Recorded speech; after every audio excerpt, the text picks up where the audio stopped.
Sam Altman once called advertising in ChatGPT a last resort. That was 2023. In January 2026, OpenAI started running ads inside ChatGPT for free US users. At the same time, they launched in-chat shopping, so ChatGPT can now browse products, compare prices, and check you out directly inside the conversation. No browser tab, no separate search, just you ask, AI sells, and a corner of the internet lost its mind about it. The hashtag QuitGPT trended for 2 days. Longtime users posted screenshots of their subscription cancellations. A few developers forked open source models and called it the last uncorporatized AI. So today we're going to do 3 things.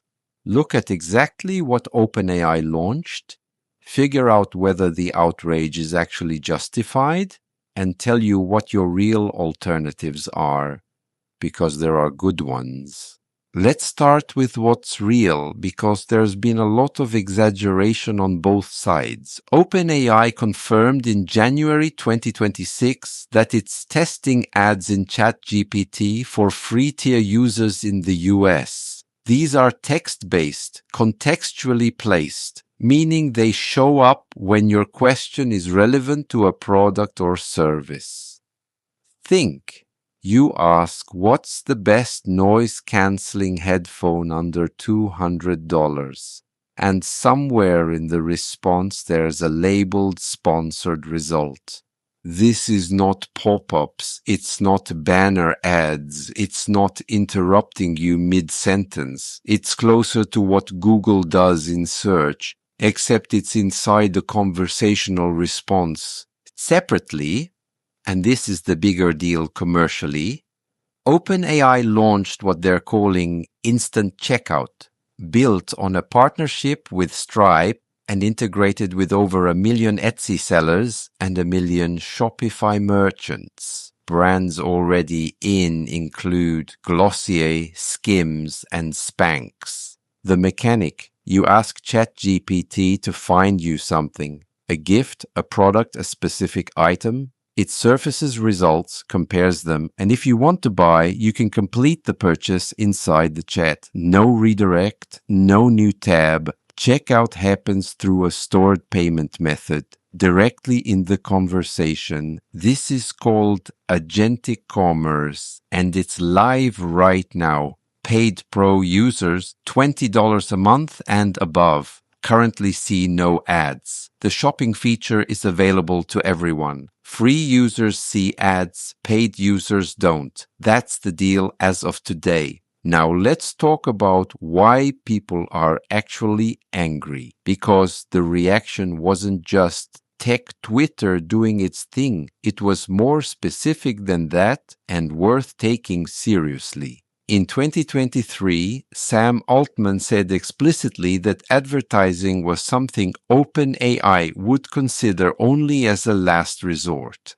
He framed it as a values decision, that ads create misaligned incentives where the product optimizes for engagement and click-through rather than for actually helping you. That's not a paraphrase. That was OpenAI's public position for 2 years. So when ads appeared in January 2026, the reaction wasn't just "I don't like ads." It was, "You told us you wouldn't do this, and now you are." That's a different kind of anger. It's a trust violation, not just a product complaint.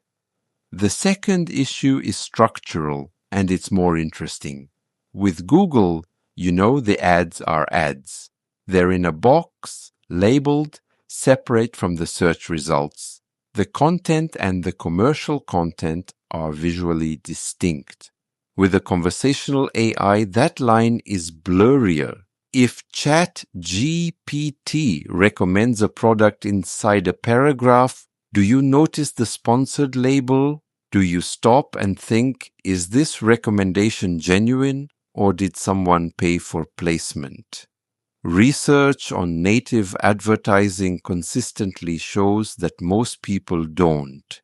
They absorb it as organic content. OpenAI is stepping into a conflict of interest here. The same model that's supposed to give you the best answer is now also the model that gets paid when you buy certain answers. That's not a conspiracy.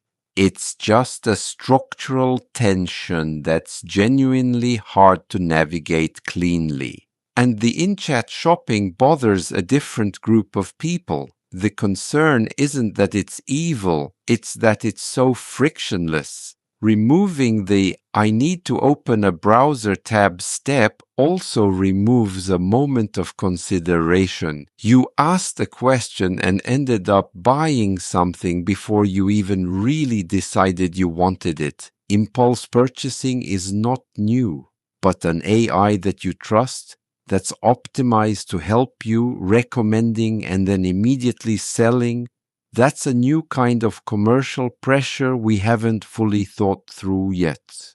Okay, my actual take on whether the outrage is fair. The broken promise anger is completely legitimate.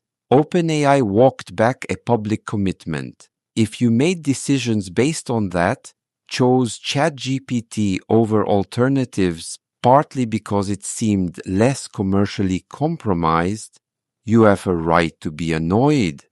The ads in AI are uniquely evil argument is less convincing. Ads exist everywhere. Google, YouTube, Instagram, the podcast you're listening to on the way to work, all of it is commercially funded. ChatGPT's free tier, being ad-supported, is not a new bargain. It's the same bargain we've made with every free internet product for 20 years. What is new is the embedding. Text ads inside conversational responses are harder to identify than banner ads. That deserves scrutiny. Regulators in the EU are already looking at this. The shopping feature I'm more neutral on. If you want to buy something and an AI helps you do it efficiently, that's useful.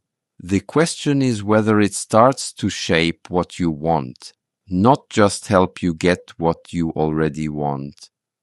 That's a longer-term behavioral question we can't answer yet. Bottom line, the anger is real, some of it is justified, and some of it is people being surprised by something that was probably inevitable once OpenAI needed to actually make money from 700 million free users. So what happened after people got angry? QuitGPT generated real numbers, thousands of posts, legitimate cancellations, not just threats. But more interesting than the hashtag was what people moved to. Perplexity saw a measurable spike in sign-ups following the announcement. Their positioning was almost perfect. They had already publicly abandoned their own advertising business in late 2025, explicitly saying that ads compromise answer accuracy, so the timing looked either prescient or calculated, depending on your level of cynicism. Claude from Anthropic picked up users, mostly from the developer and professional crowd. No ads, no shopping. More expensive to run as a business, which is its own kind of risk. But for now, it's clean.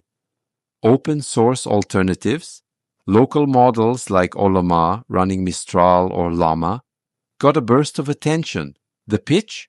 Run it on your own machine, no data sent anywhere, no ads ever.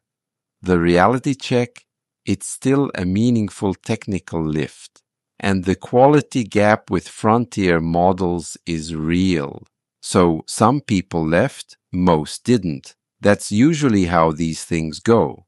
The free tier with ads is still an incredibly useful tool, and for most people, the calculus is, I don't love the ads, but I'm still getting massive value for free. Here's the practical part. What you should actually do. If you're a free user and you're fine with ads, nothing changes. The ads are labeled. The tool is still useful. Keep using it. If the embedded ads bother you, pay the $20 a month for ChatGPT Plus. Ads disappear. That's the deal they're offering. If you want to switch entirely, your two best options right now are Perplexity Pro and Claude. Perplexity Pro at $20 a month is excellent for research and search. No ads. They walked away from that model entirely. Deep research is one of the most accurate tools available right now. The trade-off: it's a research and search tool, not a fully generalist assistant.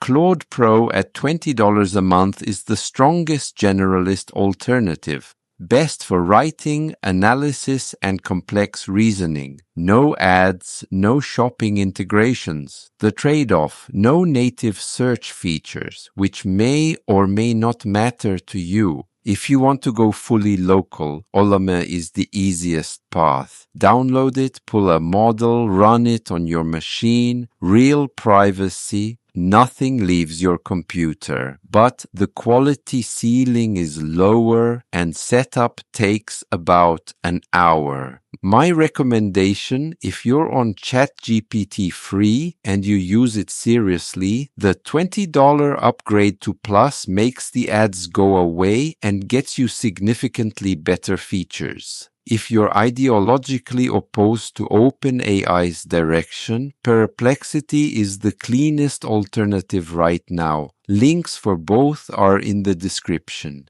Here's where I land on all of this. OpenAI built the most used AI product in the world, 700 million users. And eventually they needed it to actually make money. Ads and shopping are obvious ways to do that. We shouldn't be shocked. But the broken promise matters.